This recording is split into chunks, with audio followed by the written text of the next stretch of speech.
अस्सलामुअलैकुम, welcome back my YouTube channel Armish Hyderabadi. सबका welcome करते हैं। तो जी चलो जी पूछते हैं सबसे पहले कि सबके रोज़े कैसे जा रहे हैं। माशाल्लाह आज 29 रमज़ान हो गया है। जो मैं व्लॉग अपना एडिट कर रही हूँ तो वो 29 रमज़ान है। अब पता नहीं 30 पूरे होंगे या हमेशा की तरह एक रोज़ा खा जाएंगे।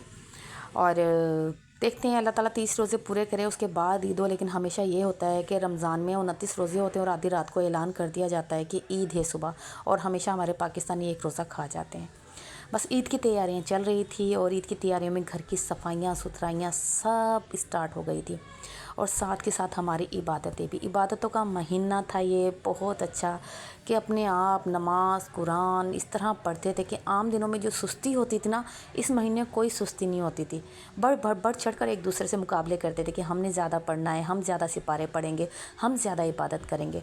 लेकिन आम दिनों में ना हम लोग बहुत सुस्ती कर जाते हैं। हम कुरान पाक की तिलावत नहीं करते, नमाज की पाबंदी नहीं करते। कहते हैं ना अल्लाह की तरफ से ये रहमतों वाला बरकतों वाला महीना है, और अल्लाह की बड़ी रहमतें होती हैं इस महीने पर। और किस तरह ये पूरा महीना गुजर गया पता ही नहीं चला। और ईद आने वाली होगी पूरे साल के बाद, यानी इंतज़ार करेंगे उसके बाद फिर माह रमज़ान आएगा। और जी ये चल रही थी हमारी अफ्तारी की तैयारी और अफ्तारी के सामान। तो ये था, यानी कि मैं जो अफ्तारी के टाइम थोड़ा थोड़ा मैं बर्तन में डाल लेती हूँ जो खाना होता है, वरना फिर ज़्यादातर ये होता है कि मगरिब की नमाज़ पढ़ कर आते हैं फिर तरीके से सारे खाते हैं। क्योंकि अफ्तारी में बच्चों को ये है कि प्यास लगी हुई होती है, शरबत या पानी इतना पी लेते कि खाया ढंग से जाता नहीं है। तो बस फिर बाद में होता है खाना पीना, फिर वो रात गए तक चलता ही रहता है, चलता ही रहता है। और इतने में हमारी आ गई हमारे हमसाए, यानी कि मेरे नए पड़ोसी हैं जो यहाँ पर। फ़िलहाल मैं अभी उन लोगों से मिली नहीं हूँ, लेकिन उन्होंने हमारे लिए अफ्तारी भेजी।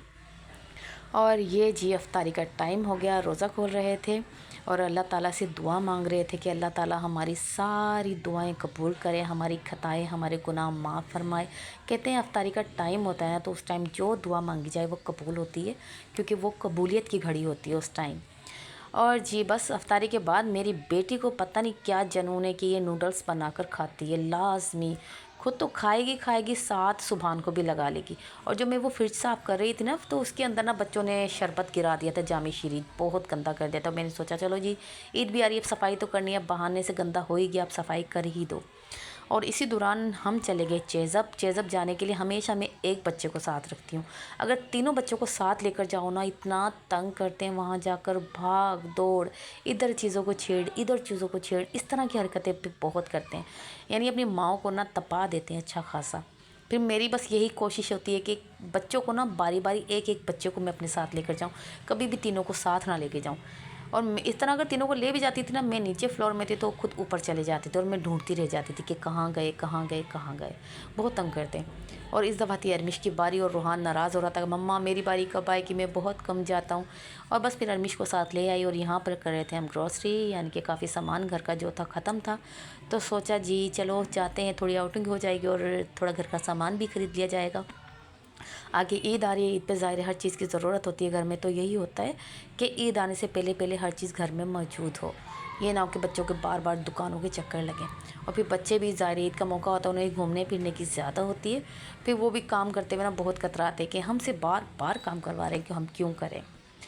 और जी बस हमारी ग्रोसरी, हमारे काम, राशन पानी, साथ शॉपिंग सब चल रहा था। ऊपर फ्लोर पर गए, वहाँ पे कपड़े वगैरह देखे। मैंने सोचा थोड़ी शॉपिंग भी कर ली जाए बच्चों की। और यहाँ पर आकर ना अरमिश यहाँ स्कूटी पर बैठ गई और मुझे कहने लगी मम्मा मेरी एक अच्छी सी पिक बनाओ, जो थंबनेल लगाना मेरी पिक का। मैंने चलो बनाती हूँ। इसके बड़े नखरे होते हैं हर चीज़ के अंदर कि ये भी कर लूँ तो वो भी कर लूँ। और यह हमारी शॉपिंग हो गई थी डन, जो कि बस थोड़ी बहुत ही ज़्यादा नहीं।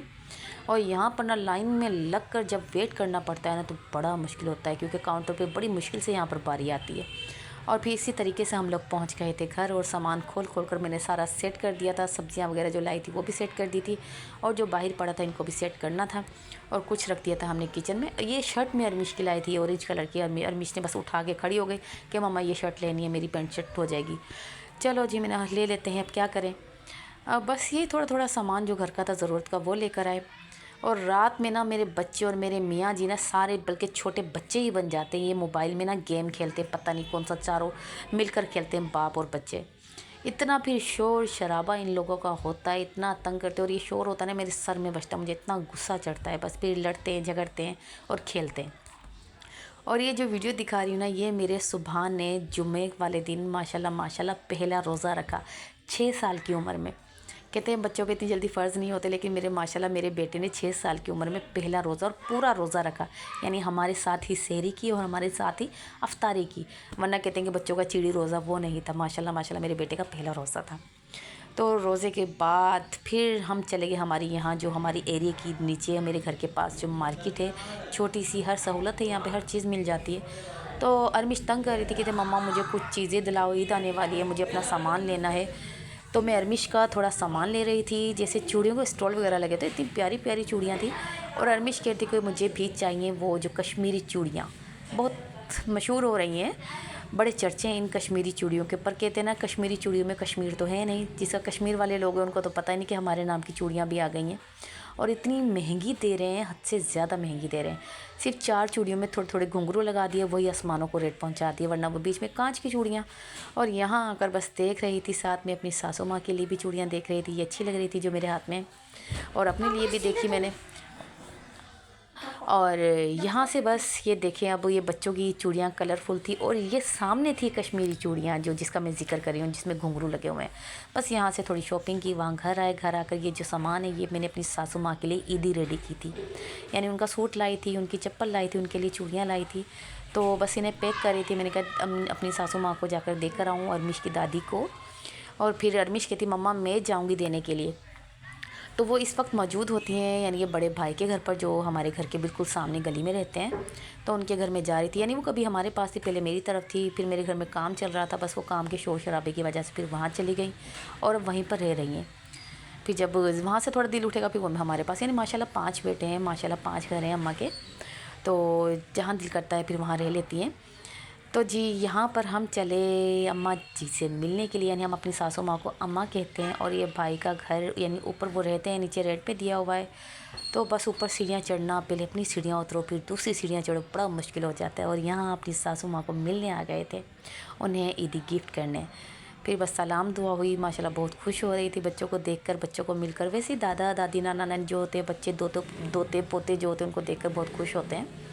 और ये अरमिश अपनी दादी को दे रही थी अपनी तरफ से गिफ्ट वगैरह। और इसके साथ ही फिर हम घर आ गए, और घर आकर जैसे पहुँचे तो अरमिश की जो मदरसे की बाजी है, उन्होंने भेजी थी हमारे लिए बिरयानी, यानी घर का जो पैकेट था वो अलग भेजा, और अरमिश के लिए स्पेशल अलग भेजी, यानी कि उसके लिए अरमिश का हिस्सा अलग आया। और रात का टाइम था, मैं थी छत पर, तो छत पर से देख रही थी माशाल्लाह बाहर की रौनक। रात का टाइम नहीं था, ये फजर का टाइम था, मैं रात का समझ रही हूँ। फजर की नमाज़ पढ़कर मैं ऊपर छत पर गई ना, तो बाहर देख रही थी, माशाल्लाह बाहर रौनक लगी हुई थी। और वैसे रौनक वाला इलाका है, काफ़ी अच्छा इलाका है। तो ट्रैफिक का शोर बहुत ज़्यादा होता है यहाँ पर ना, इतनी ट्रैफिक होती है, सोया हुआ बंदे की ना एकदम से नींद ख़राब हो जाती है। जो वो बाइक के सिलेंसर वगैरह जो फटे हुए होते हैं ना, बस भी उनका शोर बहुत होता है। आज की थी मेरी ये छोटी सी शेयरिंग, आप लोगों को कैसी लगी? नए आने वाले मेरे चैनल को सब्सक्राइब करें, लाइक करें, शेयर करें। अल्लाह हाफिज़।